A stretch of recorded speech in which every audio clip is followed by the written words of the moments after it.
Hi hello friends, ನಮಸ್ಕಾರ. ಚೇತನ study infinity ಚಾನಲ್ಗೆ ಸ್ವಾಗತ. ನಾನು ಚೇತನ. ಇವತ್ತಿನ ಈ ವಿಡಿಯೋದ್ರಲ್ಲಿ ನಾವು ಇಂಪಾರ್ಟೆಂಟ್ ಆಗಿರುವಂಥ ನ್ಯೂಸ್ ಮತ್ತು GK ರಿಲೇಟೆಡ್ MCQsನ ಈ ವಿಡಿಯೋದ್ರಲ್ಲಿ ನಾವು ನೋಡೋಣ. ಇನ್ನು ನೀವು ನನ್ನ ಚಾನಲ್ಗೆ ಸಬ್ಸ್ಕ್ರೈಬ್ ಆಗಿಲ್ಲ ಅಂದರೆ ದಯವಿಟ್ಟು ಸಬ್ಸ್ಕ್ರೈಬ್ ಆಗಿ. ವಿಡಿಯೋನ ನಾವು ಶುರು ಮಾಡೋಣ. ಮೊದಲನೇ ಇಂಪಾರ್ಟೆಂಟ್ ನ್ಯೂಸ್ ಅಂದರೆ ತೊಟ್ಟಿಯಿಂದ ಆಗಸದವರೆಗೆ ಲೀಸಾ ಸ್ಥಾಲೇಕರ್. ಅಂದರೆ ಈ ವಿಡಿಯೋದ್ರಲ್ಲಿ ನಾವು ಇಂಪಾರ್ಟೆಂಟ್ ಎಕ್ಸಾಮ್ ರಿಲೇಟೆಡ್ ಏನು ಕೇಳ್ಬೋದು ಅಂತ ಕ್ವೆಶನ್ಸ್ ಮಾತ್ರ ನಾವು ನೋಡೋಣ. ಓಕೆ, ಸೊ ಹಾಗಾಗಿ ಲೀಸಾ ಸ್ಥಾಲೇಕರ್ ಯಾರಪ್ಪ ಅಂತ ಕೇಳಬಹುದು, ಯಾವ ಸ್ಪೋರ್ಟ್ಸ್ಗೆ ರಿಲೇಟ್ ಆಗಿದೆ ಅಂತ. ಇವ್ರದ್ದು ಸ್ಪೋರ್ಟ್ಸ್ ರಿಲೇಟ್ ಆಗಿರೋದು ಕ್ರಿಕೆಟ್ಗೆ.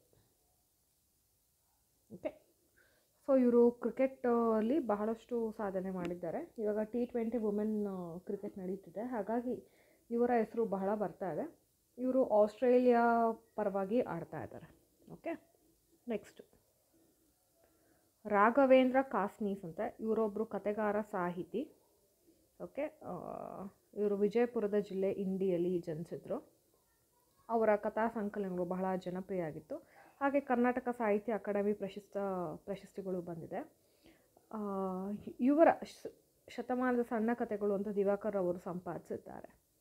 ಓಕೆ, ನೆಕ್ಸ್ಟ್ ಭಾರತದ ಕೋಗಿಲೆ ಸರೋಜಿನಿ ನಾಯ್ಡು, ಅವ್ರದ್ದು ಪುಣ್ಯಸ್ಮರಣಾ ದಿನ 2 ಮಾರ್ಚು. ಅವರ ಇಂಪಾರ್ಟೆಂಟ್ ಕೃತಿಗಳನ್ನ ನಾವು ನೋಡೋಣ ಎಕ್ಸಾಮಿನೇಷನ್ ಪಾಯಿಂಟ್ ಆಫ್ ವ್ಯೂ ಅಲ್ಲಿ. The golden threshold, the bird of time, songs of life, death and the spring, the broken wing, songs of love, death and the spring, the gift of India, Mohammad Ali Jinnah, an ambassador of unity, the scripted flute, songs of India, the feather of the dawn. ಇದು ಸರೋಜಿನಿ ನಾಯ್ಡು ಅವರೇ ಬರೆದಿರುವಂತಹ ಕೃತಿಗಳು.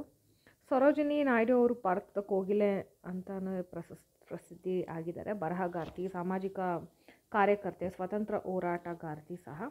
ಇವರು ಭಾರತೀಯ ರಾಷ್ಟ್ರೀಯ ಕಾಂಗ್ರೆಸ್ ಅಧಿವೇಶನದ ಮೊದಲ ಮಹಿಳಾ ಅಧ್ಯಕ್ಷರಾಗಿದ್ದರು. ಹಾಗೆ ಉತ್ತರ ಪ್ರದೇಶದ ಮೊದಲ ರಾಜ್ಯಪಾಲರು ಸಹ ಆಗಿದ್ದರು. ಇವರು ಗಾಂಧೀಜಿ ಅವರ ಜೊತೆ ಬಹಳಷ್ಟು ಸತ್ಯಾಗ್ರಹದಲ್ಲಿ ಪಾಲ್ಗೊಂಡಿದ್ದಾರೆ. ಉದಾಹರಣೆಗೆ 1905 ಬಂಗಾಳದ ವಿಭಜನೆ ಆದಾಗ ಇವರು ಹೋರಾಟಕ್ಕೆ ಧುಮುಕ್ತಾರೆ. ಅವರ ಜೊತೆ ಗೋಪಾಲ್ ಕೃಷ್ಣ ಗೋಖಲೆ, ರವೀಂದ್ರನಾಥ್ ಟ್ಯಾಗೋರು, ಮೊಹಮ್ಮದ್ ಅಲಿ ಜಿನ್ನಾ, ಆ್ಯನಿ ಬೆಸೆಂಟು, CP ರಾಮಸ್ವಾಮಿ ಅಯ್ಯಂಗಾರ್, ಮಹಾತ್ಮ ಗಾಂಧಿ, ಜವಾಹರ್ಲಾಲ್ ನೆಹರು ಸಹ ಇದ್ದರು. ಹಾಗೆ 1925 ನಡೆದಂಥ ಕಾನ್ಪುರ್ನಲ್ಲಿ ಜರುಗಿದಂಥ ರಾಷ್ಟ್ರೀಯ ಕಾಂಗ್ರೆಸ್ ಅಧಿವೇಶನದ ಅಧ್ಯಕ್ಷತೆಯೂ ಸಹ ಇವರು ಇದ್ದರು.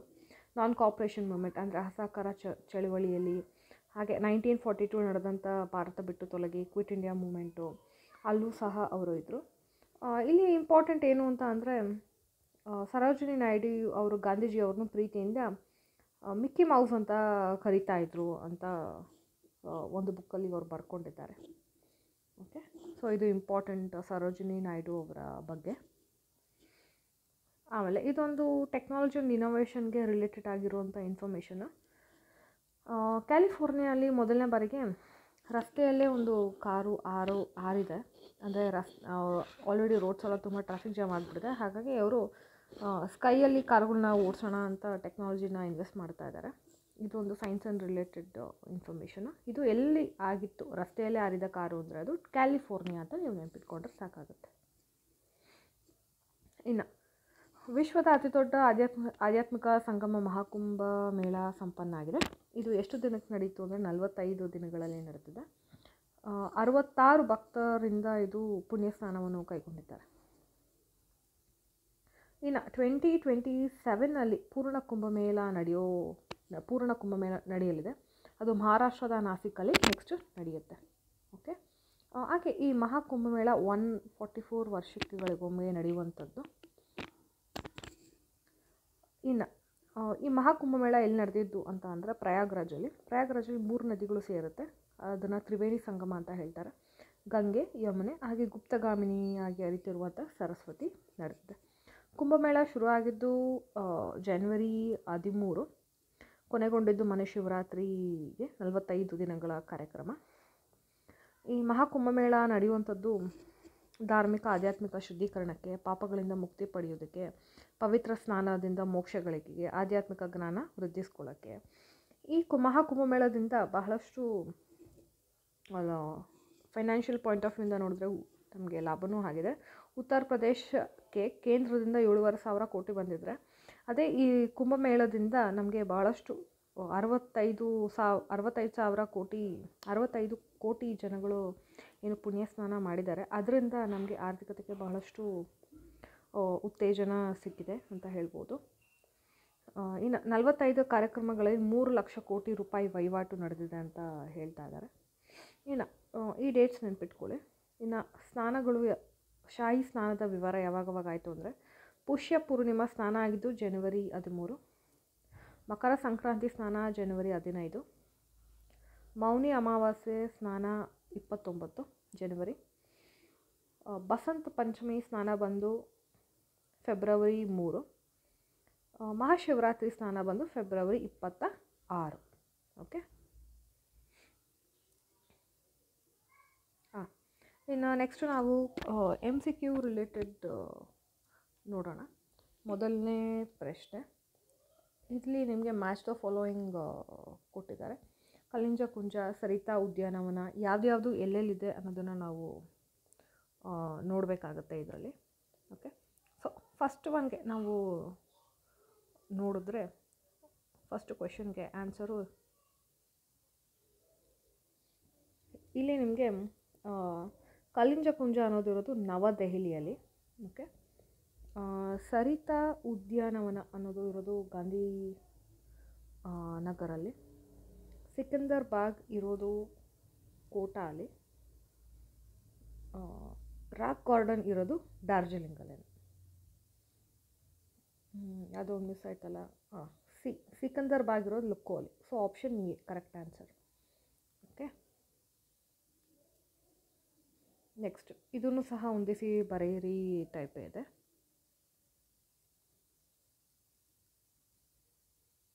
ಇಲ್ಲಿ ನಿಮಗೆ ಜೈಸಿ, ದೌಲತಾಬಾದ್, ಅಲಾವುದ್ದೀನ್ ಖಿಲ್ಜಿ, ಅಮೀರ್ ಖುಸ್ರೋ ಯಾವುದಕ್ಕೆ ಸಂಬಂಧಪಟ್ಟಿದೆ ಅಂತ ಕೇಳ್ತಾ ಇದ್ದಾರೆ. ಇಲ್ಲಿ ಜೈಸಿ ಅನ್ನೋದು ಸಿತಾರ್ ವಾದಕ ಆಗಿರ್ತಾರೆ. ದೌಲತಾಬಾದಲ್ಲಿ ಪದ್ಮಾವತ್ ಇನ್ಸಿಡೆಂಟ್ ಆಗಿರೋದು. ಅಲಾವುದ್ದೀನ್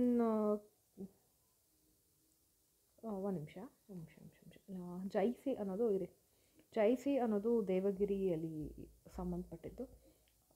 ದೌಲತಾಬಾದ್ ಅನ್ನೋದು ಪದ್ಮಾವತ್ಗೆ ಸಂಬಂಧಪಟ್ಟಿದ್ದು. ಅಲಾವುದ್ದೀನ್ ಖಿಲ್ಜಿ, ಓಕೆ, ಇಲ್ಲಿ ಕೀ ಆನ್ಸರ್ ತಪ್ಪು ಕೊಟ್ಟಿದ್ದಾರೆ. ಓಕೆ, ಅಲಾವುದ್ದೀನ್ ಖಿಲ್ಜಿನ ನೋಡ್ತಾ ಹೋದರೆ ನಮಗೆ ಗೊತ್ತಿರೋ ಏನೋ ಪದ್ಮಾವತ್ ರಿಲೇಟೆಡ್ ಆಗಿದೆ. ಹಾಗಾಗಿ ಆಪ್ಷನ್ ಎ ಬಂದು ಕರೆಕ್ಟ್ ಆನ್ಸರ್ ಆಗುತ್ತೆ. ಇನ್ನು ಈ ಕೆಳಕಂಡಗಳಲ್ಲಿ ಯಾರು ಫತೇಪುರ್ ಸಿಕ್ಕಿರಲ್ಲಿ ಇಬಾದತ್ ಖಾನ ಎಂಬ ಸಭಾಮಾನೆಯನ್ನು ಕಟ್ಟಿಸಿದರು? ಯಾರು ಕಟ್ಟಿಸಿದ್ದು ಅಂದರೆ ಅದು ಅಕ್ಬರ್. ಯಾವುದು ಅಕ್ಬರ್ ಕಟ್ಟಿಸಿರೋದೇನು? ಇಬಾದತ್ ಖಾನ. ಓಕೆ, ನೆಕ್ಸ್ಟು ಈ ಕೆಳಕಂಡವರಲ್ಲಿ ಯಾರು ಅಕ್ಬರ್ನ ಉದಾರ ನೀತಿಯನ್ನು ಕೈಬಿಟ್ಟು ಮತ್ತೆ ಜಿಜಿಯಾ ತೆರಿಗೆಯನ್ನು ಹೇರಿದರು? ಯಾರು ಮತ್ತೆ ಜಿಜಿಯಾ ತೆರಿಗೆ ಹೇರಿದ್ದು ಅಂದರೆ ಔರಂಗಜೇಬ್. ಅಕ್ಬರ್ ನಾಮ ಯಾರ ಕೃತಿಯಾಗಿದೆ? ಅಕ್ಬರ್ ನಾಮ ಬಂದು ಅಬು ಫರೀಕ್ ಇಬ್ನು ಮುದಾರಕ್ ಅನ್ನೋರ ಕೃತಿಯಾಗಿದೆ. ಈ ಕೆಳಗಿನವರು ಯಾರು ಇಲ್ಲಿ ಸಿರಿ ಎಂಬ ಪಟ್ಟವನ್ನು ಕಟ್ಟಿಸಿದರು ಮತ್ತು ಅಲೈ ದರ್ವಾಜವನ್ನು ಭವನವನ್ನು ರಚನೆಯಾಗಿದೆ? ಯಾರು ಕಟ್ಟಿಸಿದ್ದು ಅಂತ ಅಂದರೆ ಅದು ಅಲಾವುದ್ದೀನ್ ಖಿಲ್ಜಿ. ಪದ್ಮಾವತ್ ಎಂಬ ಸೂಫಿ ಕಾವ್ಯ ಉರ್ದಿನಲ್ಲಿ ಯಾರು ಬರೆದಿದ್ದು ಅಂತ ಬಂದರೆ ಅದು ಅಮೀರ್ ಹಸನ್.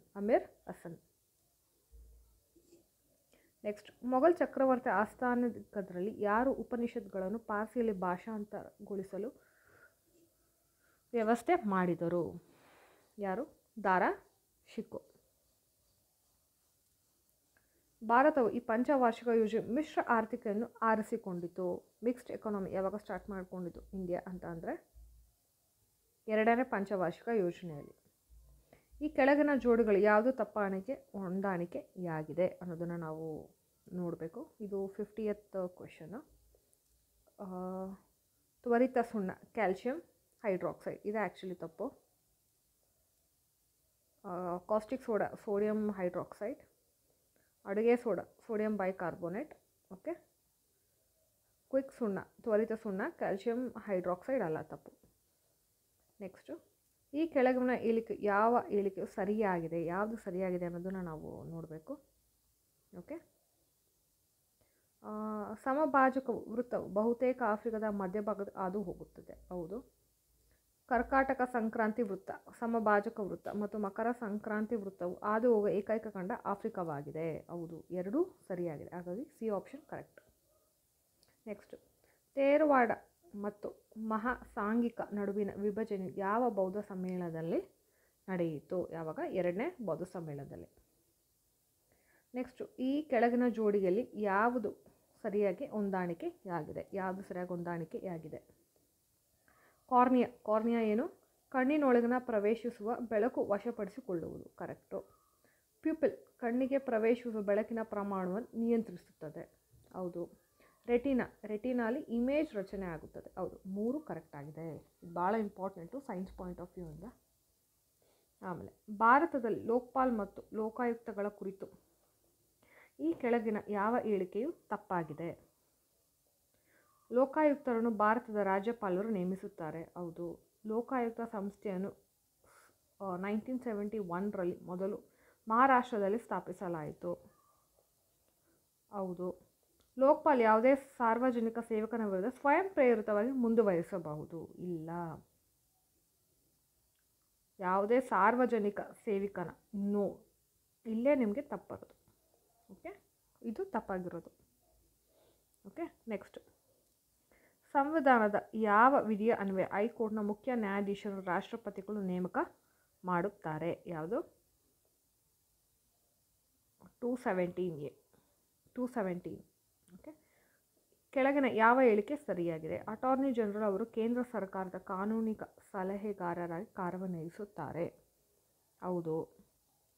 ಇವರು ಸಂಸತ್ತಿನ ಸದಸ್ಯರಲ್ಲಿದ್ದರೂ ಸಹ ಎರಡೂ ಸದನ ಭಾಗವಹಿಸುವ ಅಧಿಕಾರವನ್ನು ಹೊಂದಿರುತ್ತಾರೆ.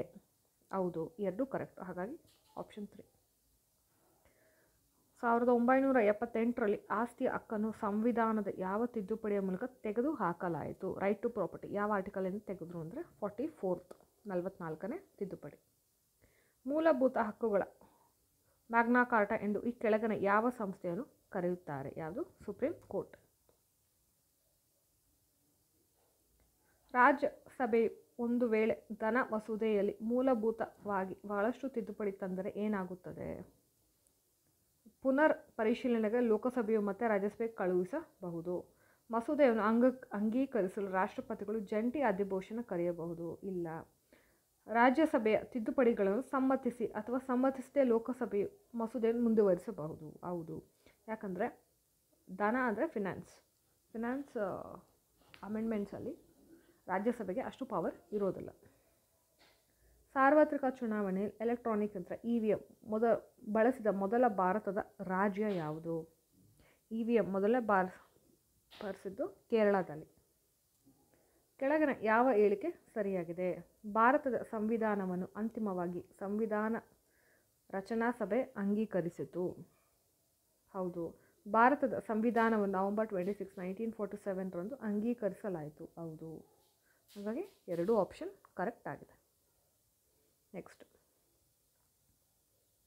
Telecom regulatory authority of India ಯಾವ ವರ್ಷ ಸ್ಥಾಪನೆ ಆಯಿತು? 1997ರಲ್ಲಿ. ಇದು ಡಿಪಾರ್ಟ್ಮೆಂಟ್ ಆಫ್ ಟೆಲಿಕಮ್ಯುನಿಕೇಷನ್ಸ್ ಅಲ್ಲಿ ಶುರು ಮಾಡಿದ್ದು. ಅವರ ಮೇಲುಸ್ತುವಾರಿಯಲ್ಲಿ ಫೆಬ್ರವರಿ 20th 1997ರಲ್ಲಿ ಶುರುವಾಗಿದೆ. ಕೇಂದ್ರ ಕಚೇರಿ ಬಂದು ದೆಹಲಿ ಇದೆ. ಈ ರಿಲಯನ್ಸ್ ಮತ್ತು ಭಾರತಿ ಏರ್ಟೆಲ್ ಅವರ ಕಾಂಪಿಟೇಷನಲ್ಲಿ ಇಂಡಿಯಾಲಿ 120.5 crore ಟೆಲಿಕಾಮ್ ಯೂಸ್ ಮಾಡ್ತಾ ಇದ್ದಾರೆ. Next, ideas for life portal ಯಾವ ಸಂಸ್ಥೆ ಶುರು ಮಾಡಿದೆ? ಇದನ್ನು ಶುರು ಮಾಡಿರೋದು ಕೇಂದ್ರ ಪರಿಸರ ಅರಣ್ಯ ಮತ್ತು ಹವಾಮಾನ ಬದಲಾವಣೆ ಸಚಿವಾಲಯ, climate change forest and climate change department ಶುರು ಮಾಡಿರೋದು. ಓಕೆ. ಈ ಪೋರ್ಟಲ್ ಏನಕ್ಕೆ ಮಾಡಿರೋದು ಅಂತಂದರೆ ಪರಿಸರ ಸ್ನೇಹಿ ನಡವಳಿಕೆ ಜೀವನ ಶೈಲಿಯನ್ನು ಉತ್ತೇಜಿಸಲು, ಹಾಗೆ ಹೊಸ ಹೊಸ ಇನ್ವೆನ್ಷನ್ಸ್ ವಿದ್ಯಾರ್ಥಿಗಳಿಗೆ, ಸಂಶೋಧಕರಿಗೆ, ಅಧ್ಯಾಪಕರಲ್ಲಿ ತರಲು ಈ ಪೋರ್ಟಲ್ನ ಶುರು ಮಾಡಿದ್ದಾರೆ. ಹಾಗೆ ಈ ಐಡಿಯಾಸ್ ಫಾರ್ ಲೈಫ್ ಉಪಕ್ರಮ ಏನು? ಮಿಷನ್ ಲೈಫ್ನ 7 ವಿಷಯಗಳನ್ನು ಬೆಂಬಲಿಸುತ್ತದೆ. ಯಾವುದು? ನೀರನ್ನು ಉಳಿಸುವುದು, ಶಕ್ತಿಯನ್ನು ಉಳಿಸುವುದು, ತ್ಯಾಜ್ಯ ಮತ್ತು ಈ ತ್ಯಾಜ್ಯವನ್ನು ಕಡಿಮೆ ಮಾಡುವುದು, ಏಕ ಬಳಕ ಪ್ಲಾಸ್ಟಿಕ್ಕನ್ನು ತಿರಸ್ಕರಿಸುವುದು, ಸುಸ್ಥಿರ ಆಹಾರ ವ್ಯವಸ್ಥೆಗಳನ್ನು ಅಳವಡಿಸಿಕೊಳ್ಳುವುದು ಮತ್ತು ಆರೋಗ್ಯಕರ ಜೀವನ ಶೈಲಿ. ಓಕೆ, ಸೊ ನೀವು ಈ ಟಾಪಿಕ್ನ ಮೇನ್ಸ್ ಏನಾದರೂ ಬರೀತಾ ಇದ್ದರೆ ಯೂಸ್ ಮಾಡ್ಕೊಳ್ಬೋದು ಆನ್ಸರ್ಸ್. ಇನ್ನೊಂದು ವಿಷಯ ಏನಪ್ಪ ಅಂದರೆ, ಭಾರತದಲ್ಲಿ ಆತ್ಮಹತ್ಯೆ ಪ್ರಮಾಣ ಇಳಿಕೆಯಾಗಿದೆ, 30% ಇಳಿಕೆಯಾಗಿದೆ. ಇದೊಂದು ಸಿಹಿ ಸುದ್ದಿ. ಓಕೆ, ಇದನ್ನು ನೀವು ಸೋಷಿಯಲ್ ಇಂಪ್ಯಾಕ್ಟ್ಸಲ್ಲಿ ಮೇನ್ಸ್ ಬರೆಯುವಾಗ ಈ ರೀಸೆಂಟ್ ರಿಪೋರ್ಟ್ನ ನೀವು ಹೇಳ್ಬೋದು. ಇದನ್ನು ಯಾರು ವರದಿ ಮಾಡಿದ್ರು ಅಂದರೆ Lancet public health report, recent report ಇದು. ಇದನ್ನು 30% ಅಷ್ಟು ಕಡಿಮೆ ಆಗಿದೆ ಅಂತ ಹೇಳ್ತಿದ್ದಾರೆ. ಅಂದರೆ ಗೌರ್ಮೆಂಟ್ ಕಡೆಯಿಂದ ಒಂದಷ್ಟು ಇನಿಷಿಯೇಟಿವ್ಸ್ ಆಗಿದೆ. ಏನೇನಿದೆ, ರಾಷ್ಟ್ರೀಯ ಆತ್ಮಹತ್ಯೆ ತಡೆಗಟ್ಟುವ ಕಾರ್ಯತಂತ್ರ, WHO ಮಾನಸಿಕ ಆರೋಗ್ಯ ಕ್ರಿಯಾ ಯೋಜನೆ, ರಾಷ್ಟ್ರೀಯ ಮಾನಸಿಕ ಆರೋಗ್ಯ ನೀತಿ, ಹಾಗೆ ಆತ್ಮಹತ್ಯೆಯನ್ನು ಅಪರಾಧ ಮುಕ್ತಗೊಳಿಸುವುದು 2017. ಈ ಕಾಯ್ದೆಗಳು ಏನು ಬಂದಿದೆ ಅವೆಲ್ಲ ಆತ್ಮಹತ್ಯೆ ಕಡಿಮೆ ಮಾಡೋದಕ್ಕೆ ಹೆಲ್ಪ್ ಮಾಡಿದೆ. Next important one, SpaDeX ISRO ಏನು ಕಾರ್ಯಾಚರಣೆ ಮಾಡ್ತಾ ಇದೆ ಅದರದ್ದು 2ನೇ ಭಾಗ ಶುರು ಆಗ್ತದೆ. ಈ ಸ್ಪೇಡೆಕ್ಸ್ ಅನ್ನೋದು ಸ್ಪೇಸ್ ಡಾಕಿಂಗ್ ಎಕ್ಸ್ಪೆರಿಮೆಂಟ್ ಅಂತ. ಇದರಲ್ಲಿ ಬಾಹ್ಯಾಕಾಶದಲ್ಲಿ 2 ಉಪಗ್ರಹ ಇರುತ್ತೆ, 1, 2 ಉಪಗ್ರಹ ಇರುತ್ತೆ. ಅವೆರಡೂ ಜೋಡಿಸೋದಕ್ಕೂ ಯೂಸ್ ಮಾಡ್ಬೋದು, ಅವೆರಡನ್ನು ಸಪ್ರೇಟ್ ಮಾಡೋದಕ್ಕೂ ಈ ಕಾರ್ಯಾಚರಣೆ 2 ಸಹ ಇದೆ. ಓಕೆ, ಪ್ರಸ್ತುತ ಇದನ್ನು 2 ರೆಫ್ರಿಜರೇಟರ್ಷ್ಟು ಸೈಜ್ನಷ್ಟು ಪುಟ್ಟ ಒಂದು ಸ್ಯಾಟಲೈಟನ್ನು ತೊಗೊಂಡೋಗಿದ್ದಾರೆ. ಅವೆರಡನ್ನೂ ಜೋಡಿಸಿದ್ದಾರೆ, ಜೋಡಿಸೋದು ಆಗಿದೆ. ಇವಾಗ ಅದನ್ನು ಬೇರ್ಪಡಿಸುವಂಥ ಎಕ್ಸ್ಪೆರಿಮೆಂಟ್ ಮಾಡ್ತಾಯಿದ್ದಾರೆ. ಓಕೆ, ಸೊ ಈ ಎಕ್ಸ್ಪೆರಿಮೆಂಟ್ ನಮಗೆ ಭಾಳಷ್ಟು ಮುಂದೆ ಇಂಡಿಯಾಗೆ ಹೆಲ್ಪ್ ಆಗುತ್ತೆ. ಗಗನಯಾನ್ ಯೋಜನೆ, ಚಂದ್ರಯಾನ್ ಯೋಜನೆ ಅದಕ್ಕೆಲ್ಲಕ್ಕೂ ಸಹ ಇಂಪಾರ್ಟೆಂಟ್ ಆಗಿದೆ. ಆಮೇಲೆ ಮಹಾರಾಷ್ಟ್ರ ಸರ್ಕಾರದಿಂದ ಅಪ್ಲೈ ಸರ್ಕಾರ ಇದೊಂದು ಆ್ಯಪು, ಓಕೆ, ಪೋರ್ಟಲ್ಲು. ಮಹಾರಾಷ್ಟ್ರ ಸರ್ಕಾರದಿಂದ 500ಕ್ಕೂ ಹೆಚ್ಚು ಸೇವೆಗಳು ವಾಟ್ಸಪ್ನಲ್ಲಿ ಲಭ್ಯ ಇದೆ ಜನಗಳಿಗೆ. ಹಾಗೆ ಮುಂಬೈ ಟೆಕ್ ವೀಕ್ 2025 ಅನ್ನು ಉದ್ಘಾಟಿಸ್ತಾ ಇದ್ದಾರೆ. Okay, next important knowledge AI ಹಬ್ಬನ್ನು ಸಹ ಮಹಾರಾಷ್ಟ್ರ ಅವರು AI ಯೂಸ್ ಮಾಡಿಕೊಂಡು ಸ್ಥಾಪಿಸ್ತಾ ಇರೋದು. ಆಮೇಲೆ 2000 ಮುಖಬಲೆಯ ನೋಟು ಬ್ಯಾನ್ ಆಗಿದೆ ಅಂತ ಗೊತ್ತು. ಆಲ್ಮೋಸ್ಟ್ 98% ಅಷ್ಟು ನೋಟ್ಗಳು RBIಗೆ ವಾಪಸ್ ಬಂದುಬಿಟ್ಟಿದೆ. ಇನ್ನು ಭಾರತದ GDP 6.5 ಅಷ್ಟು ಇರುತ್ತೆ ಅಂತ IMF ಹೇಳ್ತಾ ಇದೆ. ಹಾಗೆ 1947 ಅಷ್ಟೊತ್ತಿಗೆ ಆರ್ಥಿಕತೆ ಏನು ಮಹತ್ವಾಕಾಂಕ್ಷೆಯನ್ನು ನಿರ್ವಹಿಸ್ತದೆ ನಮ್ಮ ಇಂಡಿಯಾ. ಅಡ್ವಾನ್ಸ್ಡ್ ಕಂಟ್ರೀಸ್ಗೆ ಬರಬಹುದು. ಆಮೇಲೆ ಭಾರತದ ಮೊದಲ ಟೆಸ್ಲಾ ಶೋರೂಮ್ ಎಲ್ಲಿ ಶುರು ಮಾಡ್ತಾ ಇದ್ದಾರೆ? ಟೆಸ್ಲಾ ಅನ್ನೋದು ಅಲ್ಲಿ EV ಕಾರ್ಸ್ನ ಕೊಡುವಂಥದ್ದು. ಓಕೆ, ಸದ್ಯಕ್ಕೆ ಇದು ಭಾರತದಲ್ಲಿ ಮೊದಲ ಶೋರೂಮನ್ನು ಇದು ಶುರು ಮಾಡ್ತಾ ಇದೆ. ಮುಂಬೈ ಬಾಂದ್ರಾ ಅಲ್ಲಿ ಶುರು ಮಾಡ್ತಾ ಇದೆ. ಆಮೇಲೆ ಎಲಾನ್ ಮಾಸ್ಕ್ ಅವರು 14ನೇ ಮಗುವಿಗೆ ತಂದೆ ಆಗಿದ್ದಾರೆ ಅಂತ. ನೆಕ್ಸ್ಟ್ ಇಂಪಾರ್ಟೆಂಟು ಜನನ ಪ್ರಮಾಣ ಪತ್ರ, ಬರ್ತ್ ಸರ್ಟಿಫಿಕೇಟ್ ಏನಿದೆ ಇದು ಪಾಸ್ಪೋರ್ಟ್ ಅಪ್ಲೈ ಮಾಡೋದಕ್ಕೆ ಯೂಸ್ ಮಾಡ್ಬೋದು. ಹಾಗೆ ಓನ್ಲಿ 1 ಡಾಕ್ಯುಮೆಂಟ್ ನೀವು ಇದೇ ದಿನ ಜನಿಸಿದ್ದೀರಿ ಅಂತ ಹೇಳೋದಕ್ಕೆ ಪ್ರೂಫ್ ಡಾಕ್ಯುಮೆಂಟ್ ಆಗುತ್ತೆ.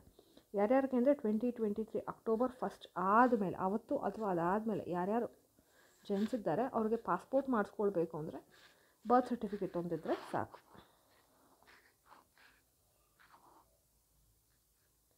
ರಾಷ್ಟ್ರೀಯ ಮಹಿಳಾ ಹಾಕಿ ಚಾಂಪಿಯನ್ಶಿಪ್ ನಡೆಯೋದಕ್ಕೋಸ್ಕರ ಹಾಕಿ ಇಂಡಿಯಾದಲ್ಲಿ ಪಂಚ್ಕುಲಾಲಿ ಏನು ಮಾಡ್ತಾ ಇದ್ದಾರೆ, ಮಾರ್ಚ್ 1ರಿಂದ 12ವರೆಗೂ ಹಿರಿಯ ಮಹಿಳೆಯರ ರಾಷ್ಟ್ರೀಯ ಚಾಂಪಿಯನ್ಶಿಪ್ ನಡೀತಾ ಇದೆ.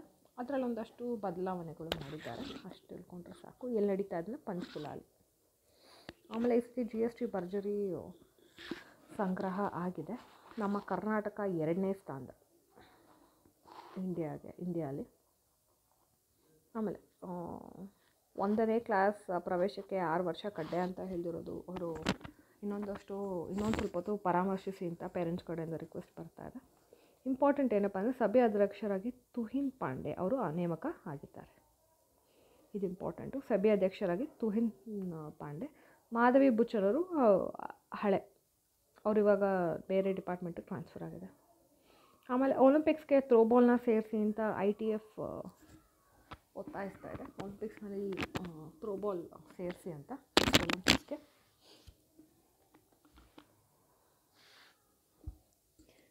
ಇನ್ನು ಉಕ್ರೇನ್ ಮತ್ತು ರಷ್ಯಾ ಯುದ್ಧ ಏನು ನಡೀತದೆ ಅದರಲ್ಲಿ ಟ್ರಂಪ್ ಅವರು ಮಾತುಕತೆಗೆ ಪ್ರಯತ್ನಿಸ್ತಾ ಇದ್ರು. ಅದು ಅಷ್ಟೊಂದು ಫಲಶ್ರುತಿ ಕಾಣ್ತಾ ಇಲ್ಲ. ನೆಕ್ಸ್ಟ್ ಇದು ಇಂಪಾರ್ಟೆಂಟು, ಮೇಕ್ ಇನ್ ಇಂಡಿಯಾ ಪ್ರಾಜೆಕ್ಟಲ್ಲಿ ಏನು ಬುಲೆಟ್ ಟ್ರೈನ್ ಯೋಜನೆ ಇತ್ತು ಮಹಾರಾಷ್ಟ್ರ ಗುಜರಾತಿಂದ ಮಹಾರಾಷ್ಟ್ರಗೆ, ಅದು 360 ಕಿಲೋಮೀಟರ್ಸ್ ಪೂರ್ಣಗೊಂಡಿದೆ. ಓಕೆ, ಅದರಲ್ಲಿ ಜಲಮಾರ್ಗನೂ ಬರುತ್ತೆ 2 ಕಿಲೋಮೀಟರು. ಟೋಟಲ್ ಮಾರ್ಗ ಬಂದು 508, ಅದರಲ್ಲಿ 320 ಕಾರ್ಯ ಕಂಪ್ಲೀಟ್ ಆಗಿದೆ ಅಂತ ಅವರು ಹೇಳ್ತಾ ಇದ್ದಾರೆ. ಇನ್ನು ಜಾಗತಿಕ ಶಕ್ತಿಯಾಗಿ ಭಾರತ ವೃದ್ಧಿಯಾಗುತ್ತೆ ಅಂತ ಹೇಳ್ತಾ ಇದ್ದಾರೆ. ಇದೆಲ್ಲ ಮೇನ್ಸ್ ಪಾಯಿಂಟ್ಸ್ಗೆ ಭಾಳ ಇಂಪಾರ್ಟೆಂಟು. ದೇಶದ ಸೆಮಿಕಂಡಕ್ಟರ್ ಪ್ರಯಾಗ್ರಾಜ್ ಮಹಾಕುಂಭಮೇಳ ಹೇಗೆ ನಮ್ಮ ಇಂಡಿಯನ್ ಎಕಾನಮಿಗೆ ಇಂಪಾರ್ಟೆಂಟ್ ಆಯಿತು ಅಂತ. ಇನ್ನು ನಮ್ಮ ಕರ್ನಾಟಕದಲ್ಲಿ ಬಜೆಟ್ ಮಂಡನೆ ಆಗಲಿದೆ, ಮಾರ್ಚ್ 7ಕ್ಕೆ ಬಜೆಟ್ ಮಂಡನೆ ಆಗುತ್ತೆ. ಇನ್ನು AI ಬಂದು ಟ್ರಾನ್ಸ್ಲೇಷನ್ಗೂ ಸಹ ಟ್ರಾನ್ಸ್ಲೇಟರ್ ಜಾಬು ಸಹ ಮಾಡ್ತಾ ಇದೆ AI. ಹಾಗಾಗಿ AI ಎಲ್ಲ ಕಡೆ ಇದೆ.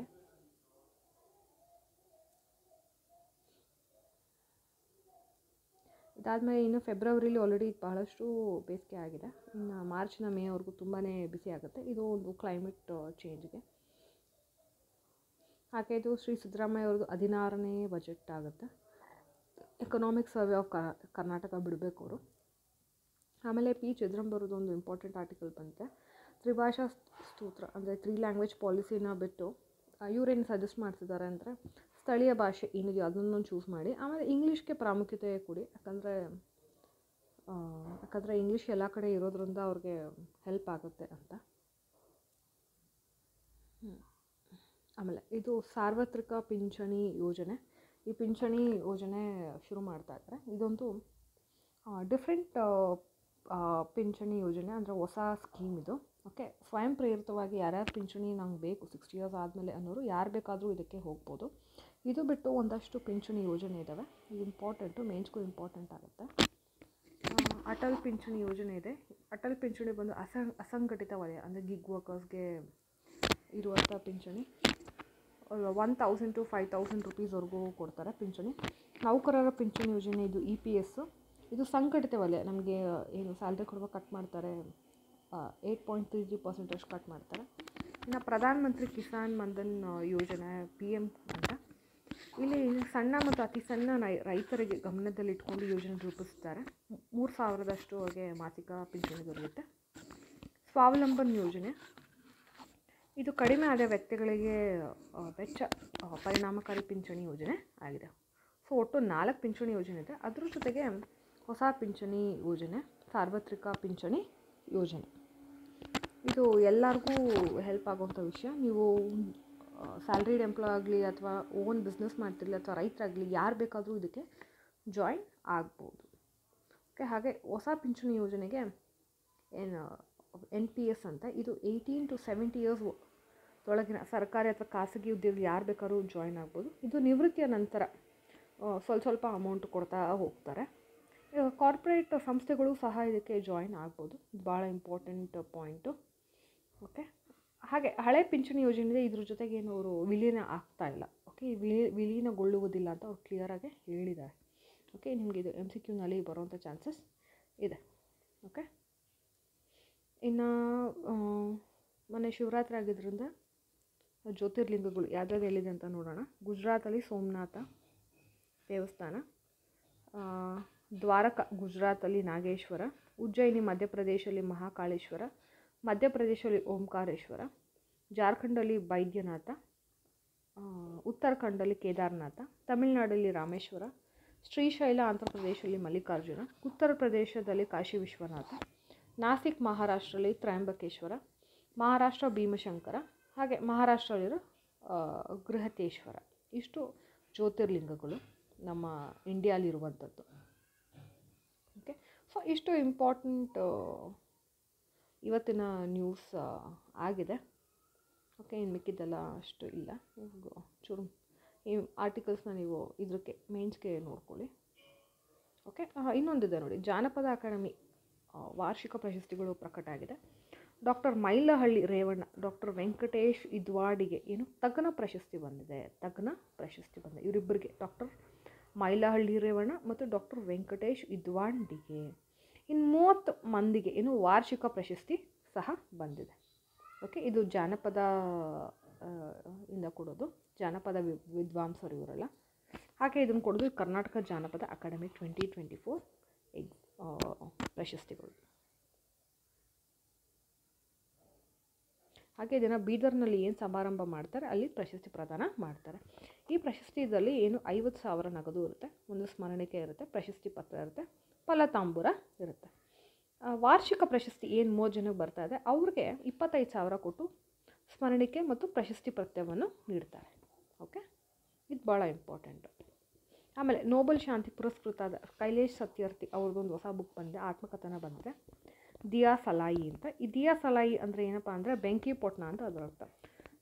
ಈ ಬುಕ್ಕಲ್ಲಿ ಅವರು ತಮ್ಮ ಬದುಕಿನ ಸಂಘರ್ಷ ಕಥೆಯನ್ನು ತೆರೆದಿಟ್ಟಿದ್ದಾರೆ ಈ ಬುಕ್ಕಲ್ಲಿ. ಇದು ಕೈಲಾಶ್ ಸತ್ಯಾರ್ಥಿ ಹೊಸ ಪುಸ್ತಕ. Okay, so books point of ವ್ಯೂಯಿಂದ ಇದು ಇಂಪಾರ್ಟೆಂಟ್ ಕರೆಂಟ್ ಅಫೇರ್ಸ್ ಆಗುತ್ತೆ. ಸೊ ಇವತ್ತಿನ ವಿಡಿಯೋದಲ್ಲಿ ನಾವು 2 ಮಾರ್ಚ್ ಅಲ್ಲಿ ಏನೇನು ಇಂಪಾರ್ಟೆಂಟ್ ನ್ಯೂಸ್ ಇದ್ದಾವೆ, ಆರ್ಟಿಕಲ್ಸ್ ಇದ್ದಾವೆ ಎಲ್ಲದನ್ನು ಸಹ ನಾವು ನೋಡಿದ್ದೀವಿ. ಮುಂದಿನ ವಿಡಿಯೋದಲ್ಲಿ ನಾವು ಭೇಟಿಯಾಗೋಣ. ಎಲ್ಲರಿಗೂ ಒಳ್ಳೆಯದಾಗಲಿ.